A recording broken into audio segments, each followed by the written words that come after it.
नमस्कार दोस्तों। पिछले वीडियो में हमने चर्चा की भारत और उनके पड़ोसी देश के बारे में, और इस वीडियो में हम चर्चा करेंगे कि भारत की अवस्थिति क्या है और भारत का विस्तार कितना है। इस वीडियो में हमने उन सभी तथ्यों को शामिल किया है जो कि आपके परीक्षा की दृष्टि से, आप कोई भी एग्जाम देने जा रहे हैं उस परीक्षा की दृष्टि से अत्यंत महत्वपूर्ण साबित हो सकता है ये वीडियो। तो इस वीडियो को जरूर देख के जाइएगा। तो आइए इस वीडियो की शुरुआत करते हैं। सबसे पहले हम जानते हैं कि भारत जो है किस गोलार्ध में स्थित है। तो मान लीजिए पृथ्वी है, ठीक है। पृथ्वी के बीचों बीच से विषुवत रेखा गुजरती है, ठीक है। ये विषुवत रेखा हुई, ये हो गया उत्तरी गोलार्ध और ये हो गया दक्षिणी गोलार्ध। तो भारत की अवस्थिति जब आप ग्लोब पर देखिएगा तो इस प्रकार की है, इस प्रकार की, ठीक है। यानी कि भारत जो है हम कह सकते हैं कि उत्तरी गोलार्ध में स्थित है, एक तो ये कह सकते हैं।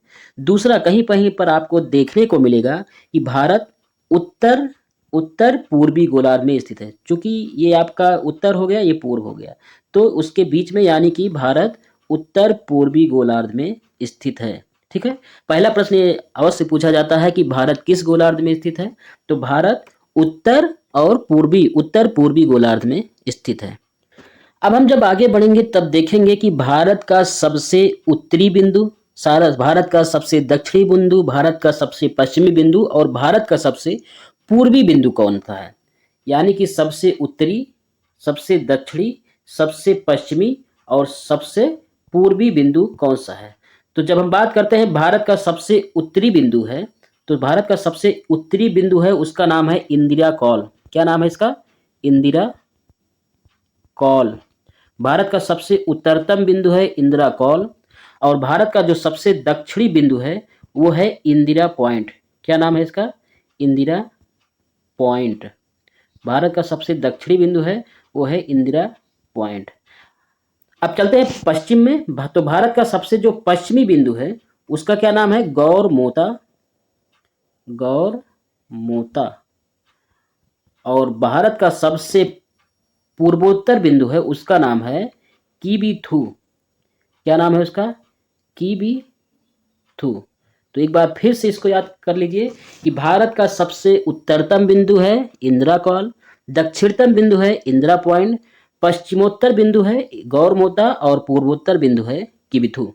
तो ये रहा भारत का सबसे उत्तर, दक्षिण, पश्चिम और पूर्वोत्तर बिंदु। अब आगे बढ़ते हैं इसी कड़ी में। आगे बढ़कर देखते हैं कि भारत का उत्तर से दक्षिण यानी कि उत्तर ये हुआ, उत्तर से दक्षिण और पश्चिम से पूर्व की तरफ विस्तार क्या है। उत्तर से दक्षिण और पश्चिम से पूर्व की तरफ विस्तार कितना है, ठीक है। जब हम उत्तर से दक्षिण की बात करें तो भारत का जो उत्तर से दक्षिण की तरफ टोटल अगर हम लंबाई में मापेंगे तो ये 3214 किलोमीटर है। कितना? 3214 किलोमीटर। 3214 किलोमीटर यानी कि यहां से यहां की लंबाई है 3214 किलोमीटर। जब हम पश्चिम से पूर्व की ओर बात करते हैं यानी यहां से यहां की लंबाई ये कितनी है? ये है 2933 किलोमीटर।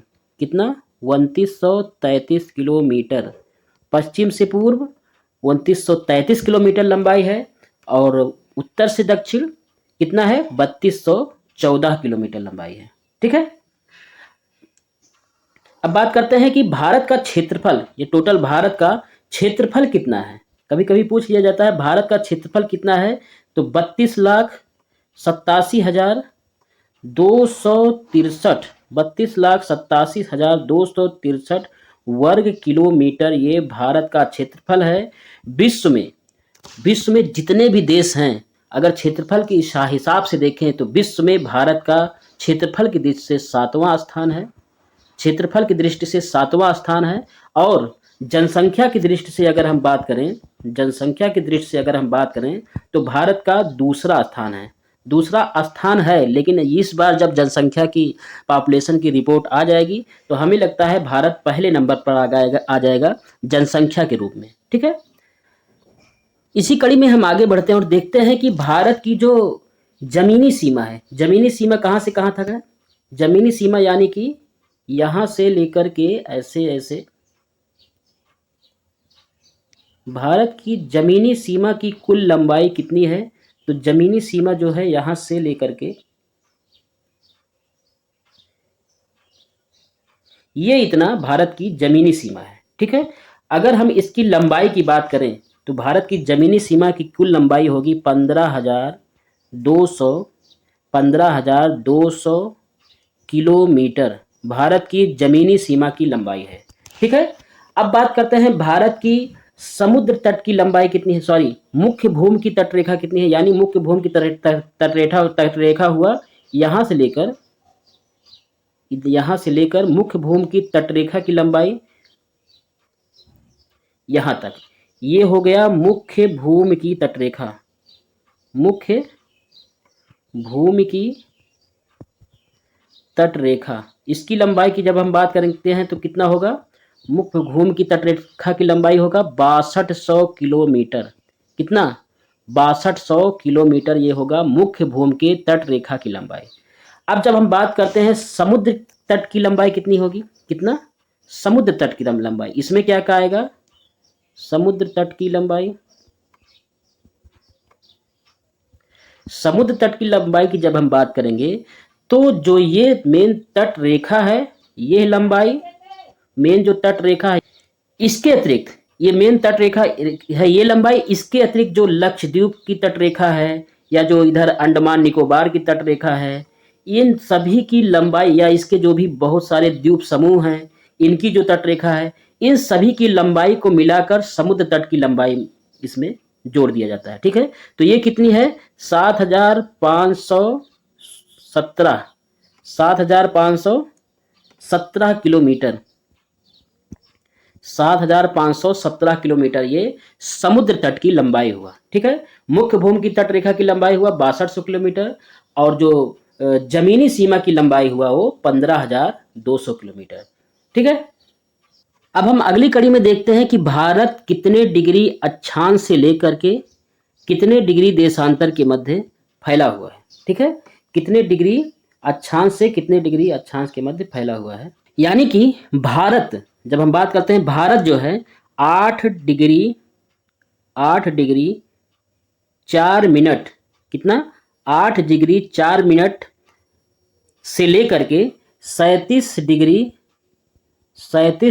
6 मिनट उत्तरी अक्षांश तक फैला है। कहां से कहां तक? 8 डिग्री 4 मिनट से लेकर के 37 डिग्री 6 मिनट उत्तरी अक्षांश तक फैला है। और जब हम देशांतर की बात करते हैं तो 68 डिग्री, कितना? 68 डिग्री 7 मिनट से लेकर के 97 डिग्री 25 मिनट पूर्वी देशांतर तक फैला है। कहां से कहां तक? एक बार फिर से देखते हैं। 8 डिग्री 4 मिनट से लेकर के 37 डिग्री 6 मिनट उत्तरी अक्षांश तक फैला है, ठीक है। और 68 डिग्री 7 मिनट से लेकर के 97 डिग्री 25 मिनट पूर्वी देशांतर तक भारत का विस्तार है, ठीक है। और देखते हैं कि भारत के पूर्व यानी कि ये पूर्व में कौन कौन स्थित है? बंगाल की खाड़ी स्थित है। बंगाल की खाड़ी स्थित है। और पश्चिम में कौन स्थित है? पश्चिम में अरब सागर स्थित है। पूर्व में बंगाल की खाड़ी, पश्चिम में अरब सागर और दक्षिण में ये रहा हिंद महासागर। हिंद महासागर, दक्षिण में हिंद महासागर का विस्तार है और उत्तर में हिमालय पर्वत की श्रृंखला, ये हिमालय पर्वत की श्रृंखलाएं हैं, इनका विस्तार है, ठीक है। अब हम देखते हैं आगे कि जो हमारी पृथ्वी है, मान लीजिए ये पृथ्वी है, ठीक है। ये हमारी पृथ्वी जो है पश्चिम से पूर्व दिशा की ओर घूमती, ये हो गया, ये जैसे घड़ी की सुई घूमती है उसी दिशा में, यानी पश्चिम से पूर्व दिशा की ओर हमारी पृथ्वी घूमती है। और हम बात करते हैं कि हमारी पृथ्वी में जो कि काल्पनिक रेखाएं हैं, 360 देशांतर रेखाएं खींची गई हैं, जो इस प्रकार से खींची गई हैं। 360 देशांतर रेखाएं खींची गई हैं। और बात करते हैं कि पृथ्वी को 360 डिग्री घूमने में टोटल कितने घंटे का समय लगता है? 24 घंटे का समय लगता है। कितने घंटे का समय लगता है? 360 डिग्री देशांतर रेखाएं हैं और इन 360 डिग्री को घूमने में कितने घंटे का समय लगता है? 24 घंटे का समय लगता है। अब यानी कि जब हम बात कर रहे हैं कि अगर 360 डिग्री को घूमने में 360 डिग्री को घूमने में कितना मिनट समय लगता है? 24 घंटे। और 24 घंटे को जब हम मिनट में बदलेंगे तो ये हो जाएगा 1440 मिनट। 1440 मिनट, यानी 360 डिग्री देशांतर को घूमने में पृथ्वी को 1440 मिनट लगता है। अगर हम बात करें कि एक देशांतर को घूमने में पृथ्वी को कितना समय लगेगा, तो 1440 भागा 360, जब इसको हम काटेंगे तो 4 मिनट आएगा। कितना? 4 मिनट का समय लगेगा पृथ्वी को एक देशांतर घूमने में। ठीक है। अब जब हम भारत के परिप्रेक्ष्य में देखते हैं तो यहाँ पर है 68 डिग्री 7 मिनट और इधर है 97 डिग्री 25 मिनट। तो इसके बीच में लगभग 30 डिग्री का अंतर है। कितने डिग्री का अंतर है? 30 डिग्री का अंतर है।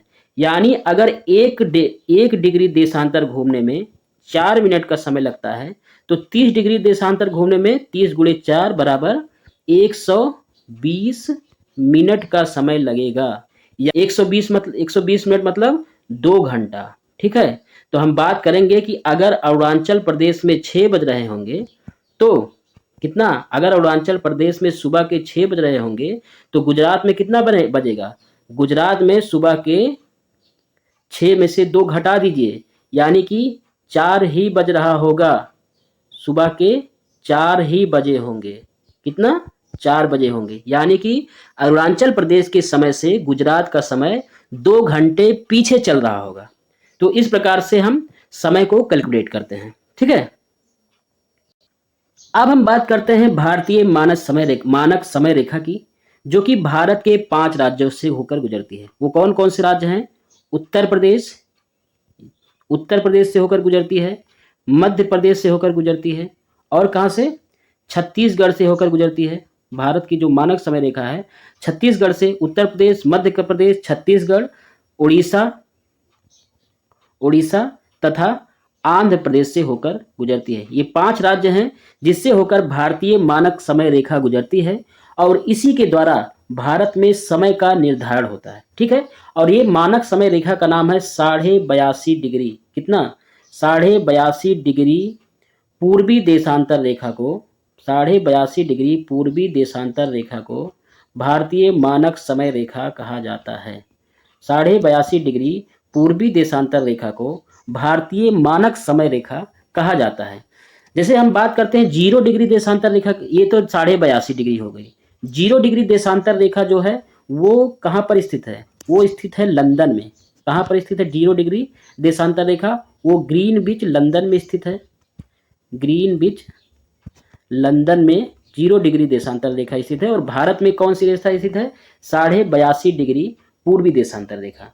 अगर हम बात करें कि जो 0 डिग्री है ये 82.5 डिग्री है, तो इसमें कौन सा समय आगे है, कौन सा समय पीछे है? तो हम बात करते हैं जो 0 डिग्री देशांतर रेखा से लेकर 0.5 डिग्री देशांतर रेखा से लेकर 82.5 डिग्री पूर्वी देशांतर रेखा के बीच कितना का अंतर है? 5 घंटा 30 मिनट का समय अंतराल है। कितना? 5 घंटा 30 मिनट का समय अंतराल है। ठीक है। यदि भारत में शाम के, मान लीजिए भारत में शाम के कितना बजा है? शाम को 5:30 बज रहा है। कितना? 5:30 बज रहे हैं। ठीक है। तो इसी समय, तो अगर हम बात करेंगे लंदन में उस समय क्या बज रहा होगा?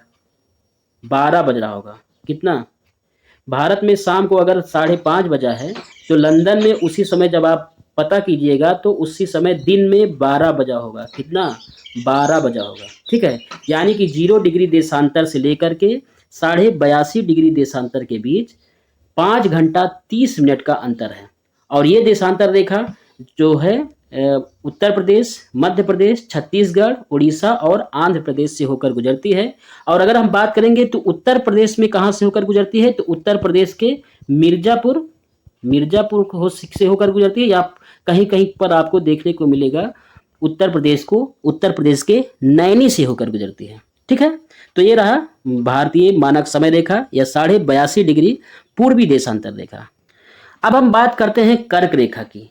कर्क रेखा जो कि भारत से होकर गुजरती है और भारत से जो कर्क रेखा गुजरती है वो है 23.5 डिग्री उत्तरी अक्षांश रेखा। ये जो है ये भारत के बीचों बीच से होकर गुजरती है। ठीक है, अब इसके बारे में जब हम चर्चा करेंगे कि भारत के किन किन राज्यों से होकर कर्क रेखा यानी 23.5 डिग्री उत्तरी अक्षांश रेखा भारत के किन किन राज्यों से होकर गुजरती है। तो सबसे पहले तो भारत के गुजरात राज्य से गुजरती है। कौन से? गुजरात, ये हो गया गुजरात। दूसरा राजस्थान से गुजरती है। तीसरा मध्य प्रदेश से गुजरती है। चौथा छत्तीसगढ़ से गुजरती है। पांचवा कहाँ से गुजरती है? झारखंड से गुजरती है। झारखंड के बाद पश्चिम बंगाल से गुजरती है। पश्चिम बंगाल के पश्चात त्रिपुरा से गुजरती है। त्रिपुरा के पश्चात मिजोरम से गुजरती है। यानी कितने राज्य हुए? गुजरात, राजस्थान, मध्य प्रदेश, छत्तीसगढ़, झारखंड, पश्चिम बंगाल, त्रिपुरा, मिजोरम। 1 2 3 4 5 6 7 और 8, भारत के कुल 8 राज्यों से होकर कर्क रेखा यानी 23.5 डिग्री उत्तरी अक्षांश रेखा गुजरती है। अब बात करते हैं कि किन राज्यों में कर्क रेखा की लंबाई सबसे ज़्यादा है और किन राज्यों में सबसे कम है। तो जो ये मध्य प्रदेश है, मध्य प्रदेश में कर्क रेखा की लंबाई सबसे ज़्यादा है। सबसे ज़्यादा कहाँ है? सबसे ज़्यादा अगर कर्क रेखा की लंबाई है तो वो मध्य प्रदेश में है।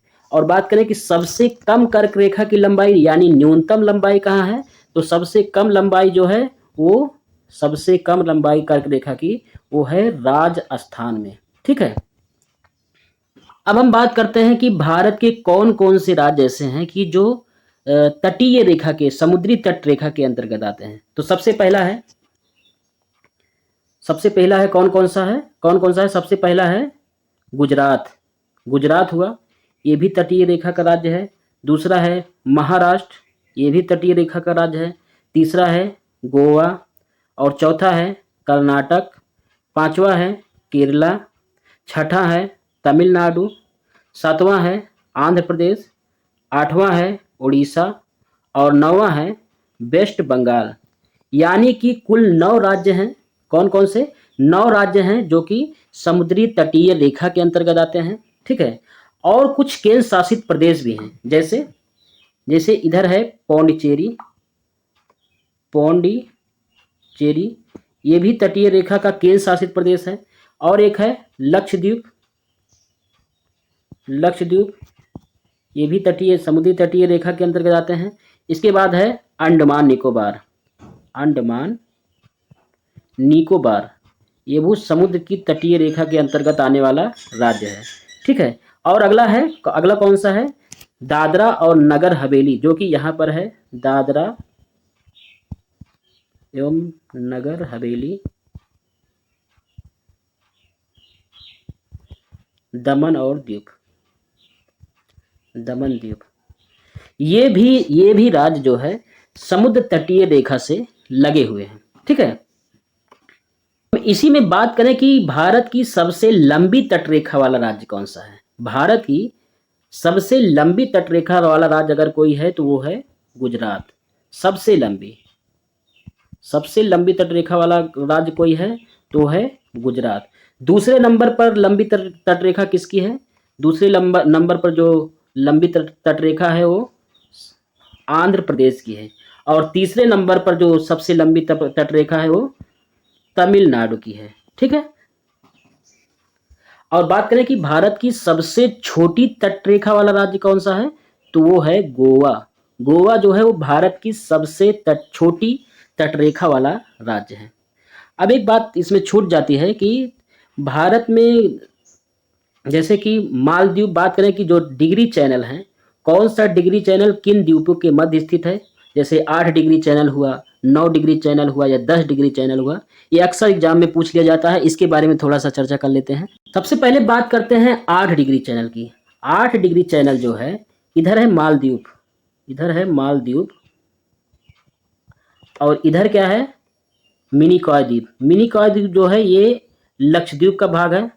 मालदीव और मिनिकॉय द्वीप के बीच में जो चैनल है वो है 8 डिग्री चैनल। ठीक है, अब मिनिकॉय के बाद आता है कि 9 डिग्री चैनल। 9 डिग्री चैनल वो मिनिकॉय और लक्षद्वीप के बीच में स्थित है। मिनिकॉय और लक्षद्वीप के बीच में जो डिग्री चैनल स्थित है वो कौन सा है? वो है 9 डिग्री चैनल। यानी कि 8 डिग्री चैनल मालदीव और मिनिकॉय के बीच में, और 9 डिग्री चैनल मिनिकॉय और लक्षद्वीप के बीच में स्थित है। अब बचता है 10 डिग्री चैनल। इधर है 10 डिग्री चैनल, ये है 10 डिग्री चैनल। ये जो है 10 डिग्री चैनल जो है ये लिटिल अंडमान, कौन कौन सा? लिटिल अंडमान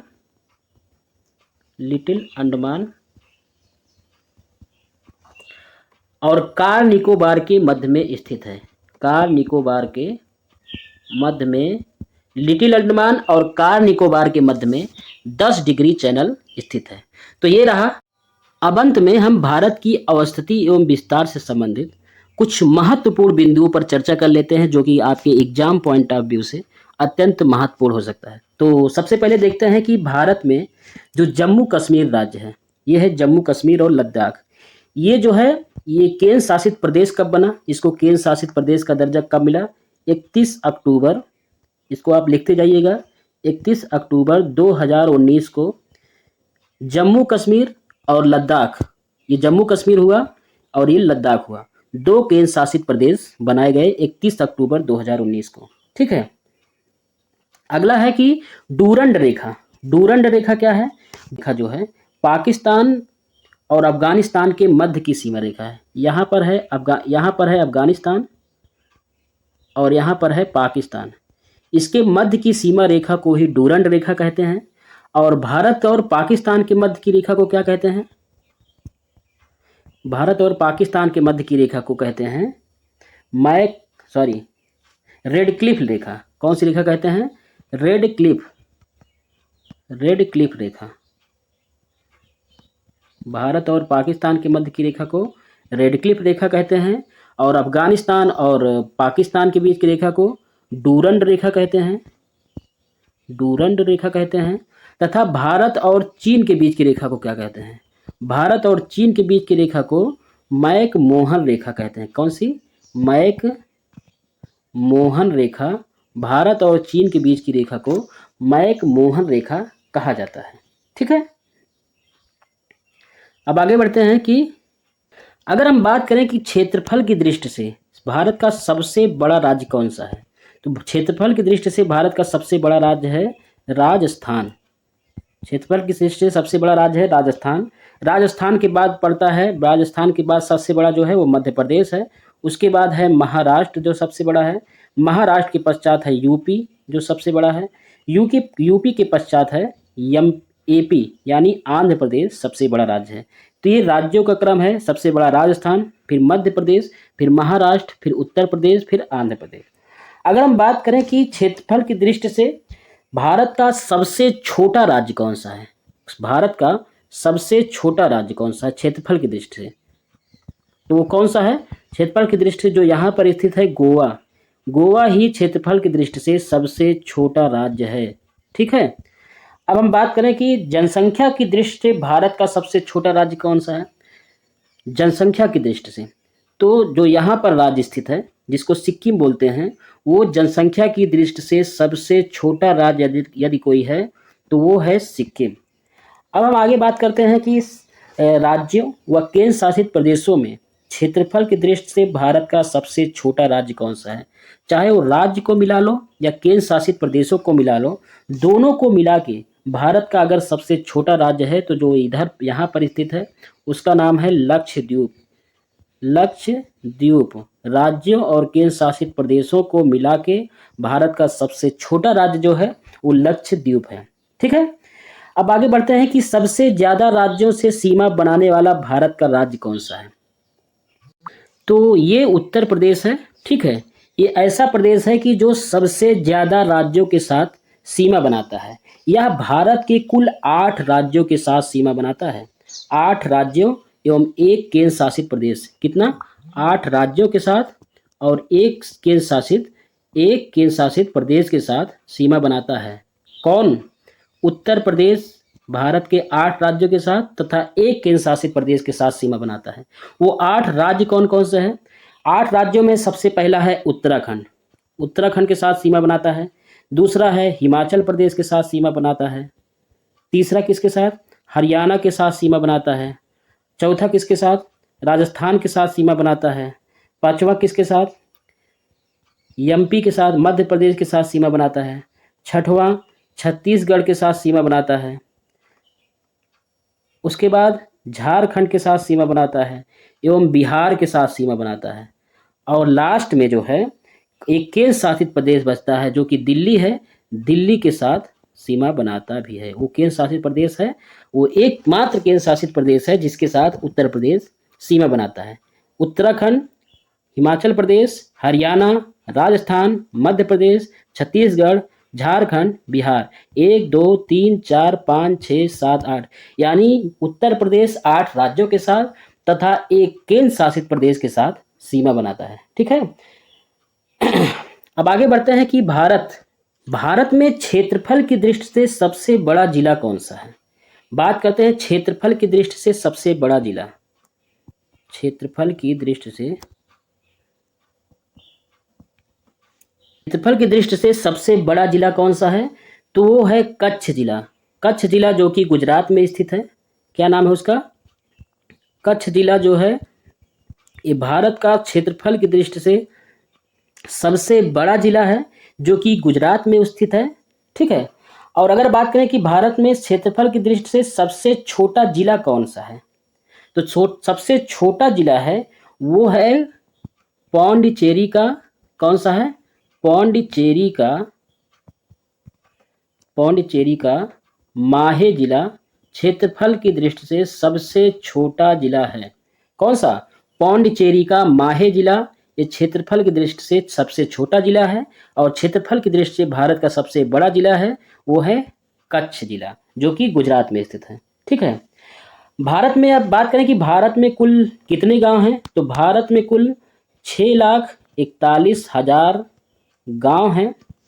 6,41,000 भारत में गांव हैं। ठीक है, इसको याद रखिएगा, ये बहुत ज़्यादा जरूरी तो नहीं है लेकिन एक जनरल नॉलेज की दृष्टि से इसको याद रखिए। कभी कभी संख्या भी पूछ लिया जाता है कि भारत में 6,41,000 गांव हैं।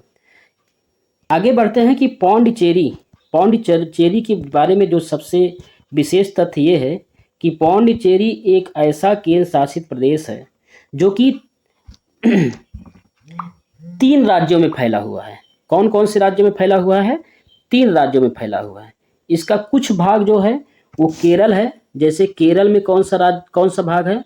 पौंडीचेरी का माहे जो भाग है वो केरल में है। अब पौंडीचेरी और कराईकल जो है वो तमिलनाडु में है। तमिलनाडु में क्या क्या है? पौंडीचेरी और कराईकल ये तमिलनाडु में है। चौथा जो है यनम जिसको बोलते हैं, यनम ये आंध्र प्रदेश में है। आंध्र प्रदेश में क्या है? यनम। ये पौंडीचेरी के कुछ भाग हैं जो कि 3 राज्यों में फैले हुए हैं। ठीक है, अगला जो तथ्य है कि जो झारखंड की राजधानी है, झारखंड की जो राजधानी रांची है, झारखंड की राजधानी उसका नाम है रांची।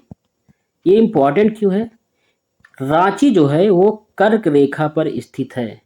झारखंड की राजधानी रांची जो है वो 23.5 डिग्री उत्तरी अक्षांश जो कर्क रेखा गुजरती है उसी पर स्थित है, इसलिए इम्पोर्टेंट हो जाता है। ठीक है, इसके अलावा 2 अन्य प्रमुख शहर हैं, जैसे गुजरात की राजधानी गांधीनगर है और मध्य प्रदेश की राजधानी भोपाल है। ये भी कर्क रेखा के दक्षिण में बिल्कुल समीप पर स्थित है। ये तो इम्पोर्टेंट इसलिए है क्योंकि ये कर्क रेखा पर ही स्थित है, लेकिन जो इसके अतिरिक्त हैं गुजरात की राजधानी गांधीनगर और मध्य प्रदेश की राजधानी भोपाल, ये कर्क रेखा के दक्षिण में बिल्कुल समीप में स्थित है। आगे है कि आगे इंपॉर्टेंट जो तथ्य है, ग्रेट निकोबार में स्थित इंदिरा पॉइंट को पिग्मेलियन पॉइंट के नाम से जाना जाता है। यहाँ पर जो इंदिरा पॉइंट है इसको पिग्मेलियन पॉइंट के नाम से जाना जाता है। इंदिरा पॉइंट अगर ना लिखा हो, पिग्मेलियन पॉइंट लिखा हो, तो इंदिरा पॉइंट को पिग्मेलियन पॉइंट के नाम से जाना जाता है। अब पूछे कि भारतीय महाद्वीप के दक्षिणतम बिंदु कन्याकुमारी को केप ऑफ कोमरिन भी कहा जाता है। जो यहाँ का भारतीय महाद्वीप का जो स्थलीय सीमा का जो दक्षिणतम बिंदु है उसको कन्याकुमारी कहते हैं। कन्याकुमारी कहा जाता है एक तो, और इसी का एक अन्य नाम है। अन्य नाम क्या है? वो अन्य नाम है Cape of Comorin. Cape of